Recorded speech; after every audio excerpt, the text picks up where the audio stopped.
Yo, what's poppin' everybody? This is Saber24. I'm back with a brand new deck profile for the expanded format this time. And this deck is gonna be another stage 2, and it's gonna be based on Exploud, Vivid Voltage Exploud. So I gotta give a shout out to one of my viewers, Restless Thoughts. He's the one that sort of asked me to make a deck centered around this card. I didn't really remember Exploud from Vivid Voltage, and when I saw it, I realized, oh, okay, so it's round. So I call this deck Around and Around. Shout out to Jackie Graham. Probably nobody's gonna know who that is, but anyway. So it's based on this attack. Now in the past, there's been a few other round Pokemon. This whole thing started in the black and white era, where you used the Seismitoad with round, and then it was the basic Meloetta, like the Radiant Meloetta EXs from Legendary Treasures. I think those cards might be expensive now. And basically, you had an easy way to get round Pokemon on the bench, and then you did a lot of damage. Did 180 if you had enough of the Meloetas down, round Pokemon, and you got like one-hit knockouts on EX Pokemon. These days, we're going to do more damage with a Pokemon like this Exploud, but we're not going to use the Meloetta EXs because they're EX Pokemon with 110 HP. I mean, you just might as well let your opponent grab the prizes from the start with the low HP those cards have. So instead, we're going to use some different Pokemon. More round Pokemon came throughout the years. So the main attacker is going to be the Exploud here from Vivid Voltage. We max it out. I usually do like 4, 1, and 3 for my stage 2s, but maxing it out this time. Only attacker. Gotta make sure we have enough for these guys to go around. It does 50 damage times the amount of round Pokemon. The Pokemon in play that have the round attack. So this guy is a round Pokemon on its own, so he's going to do 50 damage from the start. And then for each other Pokemon, we get an extra 50. I mean, you got a full bench with round Pokemon, you're at 300 damage. That's enough to get a one-hit KO on V-Star Pokemon without any add-ons. It could kill like some VMAXs, I guess, maybe, not too many. And with add-ons, I mean, you can kill VMAXs too. You can pretty much kill everything. And that's only going to be for one attachment. He can make this attack for just 2 colorless energies. So in Expanded, all we got to do is slap one of the double colorless energies, the original ones, or we can do the twin energy, which is going to do the exact same thing for this guy. And even the double turbo DC energy, whatever the name. And just one attachment, he's ready to go. So this is what this deck is going to be about. Just a plain stage 2 deck. Just get this guy out, get all of the other round Pokemon, and then just hopefully get some big one-hit KOs. Even if you can do like 2-hit KOs, it's still going to be great. You know, do like 200 damage every turn for one attachment is hot. His 160 HP isn't that impressive, but this is what they give in stage 2s these days. It's not good. I mean, even though this is Vivid Voltage, it's still kind of a new set. I mean, they've been coming out with stage 2 Pokemon with 160 HP even right now. Like, look at the Gallade, look at some of the other cards. It's ridiculous. The 3 retreat is bad, of course, but we're not really going to probably retreat this guy. He's probably going to be dying in every attack, especially in Expanded. There's just everything that's going to kill it in one shot. But yeah, and with a 3 retreat, you can search him with Heavy Ball, I guess. I'm not going to do that in this deck, but it's something you can do. So max this guy out. The Whismur line is going to be 4 of the round Whismur. This one is from the Fates Collide set. You gotta have this, so it means that if we have this down before it evolves and we already have Exploud, it's going to count for our damage. So you have to reuse this Whismur 100%. There's no other Whismur with a round attack. And I mean, you can actually attack with these little guys too. Just slap the DC if you're not ready, but you have other Whismurs down. You can attack, do some damage, like 50 damage or something, depending on your Pokemon. It can come up, trust me. You guys are going to see. So that's the Whismur.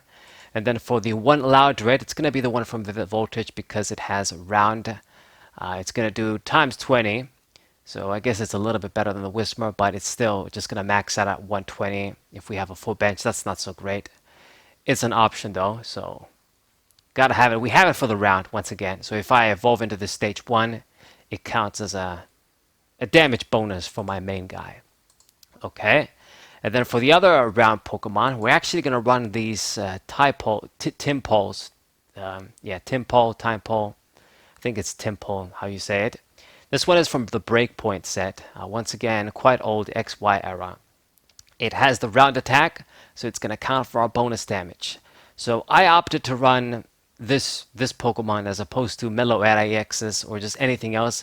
There's not really any other Pokemon. There's like a Wigglytuff that's a stage 1 that can do round. But I mean, it's a stage 1. I think there's like the evolution of Timpole. I forget the name. I think it's called Palpitoad. Yeah, I think maybe some of those might do round, but there's not really any point running them. We just need the basic to get the bonus damage, and that's it. And of course, Mellow EX, but that's just too risky to run. So just going to run this guy, small Pokemon. If my opponent picks on it or something, then it's only going to commit 1 prize. I mean, there's no reason for me to run like a 110 HP Mellow EX that's going to die to everything anyway and commit an extra prize. No reason whatsoever. And this Timpole can also attack actually, and even give us, I guess, water coverage too. You never know, it can come up. So these are the round Pokemon. And then the last 2 Pokemon is just going to be 1 Manaphy with Weight Veil for bench protection. I'm using this as opposed to Mew, even though Mew we can always like attack, maybe, you never know. Because I'm running Irina, I'll talk about that later. So run Manaphy instead of Mew. Same thing, bench protection with Weight Veil, could be good. And 1 Tapu Koko, just a free retreat and pivot, something to promote when I'm not ready to set up yet.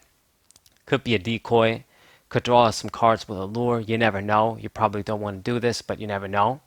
But just some extra Pokemon, you know, these guys, Manaphy for the bench protection, this guy for the free retreat, so I can have at least 10 basic Pokemon, because I don't want to mulligan all day.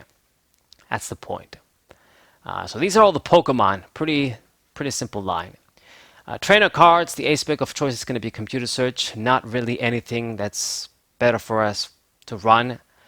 Not really any point doing Master Ball. Not much point doing Dowsing Machine when I got to boost up my consistency. It's the most important thing. I don't have any ability draw Pokemon. There's no Tapu Lele or Crobat. The Danagex. I don't run these Pokemon because they commit an extra prize. This is a stage 2 rogue deck, so that's been my philosophy for a long time. If you guys want to run those Pokemon, it's up to you. So Computer Search becomes even more important because it's a way to act like a Tapu Lele GX, you could say. Just grab a supporter. Alright, I got plenty of balls to search our Pokemon. We max out the level ball to get the little guys, and then I do triple nest ball as well. Once again, get those basic Pokemon on the bench. And then double evolution and sense between 2 of this. And then the 4 Exploud. Hopefully we can search and see this guy when we want to. And of course, you got to run the rare candies, get your stage 2 out, max these out.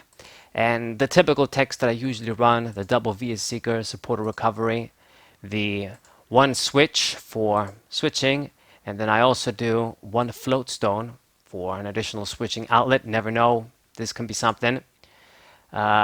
Give me an additional, free retreat pivoting, like Tapu Koko, and the rescue stretcher for Pokemon recovery.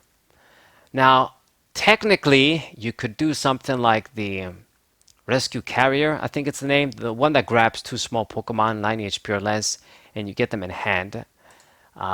Maybe, I guess, if these small guys are dying, and it's just another recovery option. You can also do like the big Sacred Ash if you want a max 5 Pokemon recovery. A bunch of recovery options, but this is the best one for me because I can grab a Pokemon in hand too. And there's a bunch of different ways always to build your deck, depending on how you want it to run, the text you want to have. 1 of the stretcher and then 4 of these guys, I think it should be enough to get the job done. If we can't win and we got to use all these resources, we're going to lose anyway. Right. 1 Trainer's Mail, additional consistency, great card. Only 1 Field Blower. Normally I run 2, but to be honest, there's not really much I want to get rid of. Gulprador, we don't care about that because I seriously just don't use any abilities at all. It's just Manaphy, which is a situational effect. Just in case my opponent snipes and shit. That's about it. I mean, we have it because that can still be dangerous with small guys, but I just don't. I wanted to increase the consistency as much as possible. I tested with the deck, of course. I did have two Field Blow originally. It's not needed. Just one should be enough. Um, that's it. Yeah, I mean, I guess if you play against the Garbodor Necrozma deck, Ultra Necrozma, could be some bullshit, but whatever. So just one of this, and then what else? I don't think there's any other item I missed. Yeah, that's basically everything. Computer search, ace pick of choice. I didn't miss anything. Stadium of choice is going to be my pretty common Path to the Peak in rogue decks, in regular Pokemon decks. Usually this is the card that I run, unless there's some other sort of type-specific stadiums for the stage 2. But this card is just going to put in the work, hopefully going to give us a big advantage if we can shut down Rulebox Pokemon, Vs, GXs, you name it. And in our deck, this is basically like a complete necessity, actually, because this is your only out against the Duraludon VMAX and whatever other Pokemon that can block special energies. That guy is the only one that's going to be used. Nobody's going to use like Circuitry GX or Aegis/GX, but basically, just you're out for that guy. I mean, if you play against the odd Hanscore GX deck, then you're fucked. If you play against, what's the name? Whimsicott V-Star, you're probably fucked in that scenario too. But at least with this, we can fight against the Duraludon VMAX. I mean, I didn't want to put any basic energies because this guy, he needs to attack with one attachment, otherwise you're not doing shit, you're not being competitive.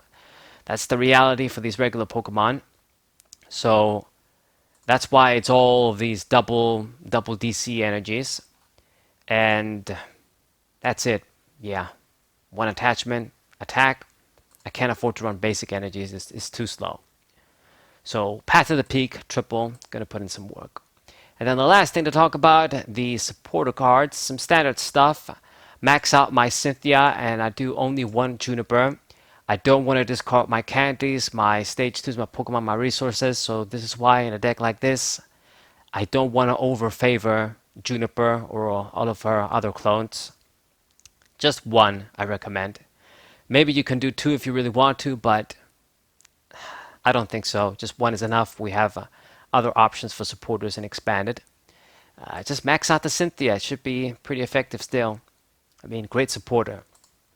The one chorus, as always, and in this deck, I'm actually going to do an Eriga's Hospitality too. I actually did double chorus for a while, which is a very rare case for me, but just having one of this guy and one Eriga, I think it's better because you're not going to fill your bench too commonly in the beginning. So at least if my opponent fills the bench, this is kind of live.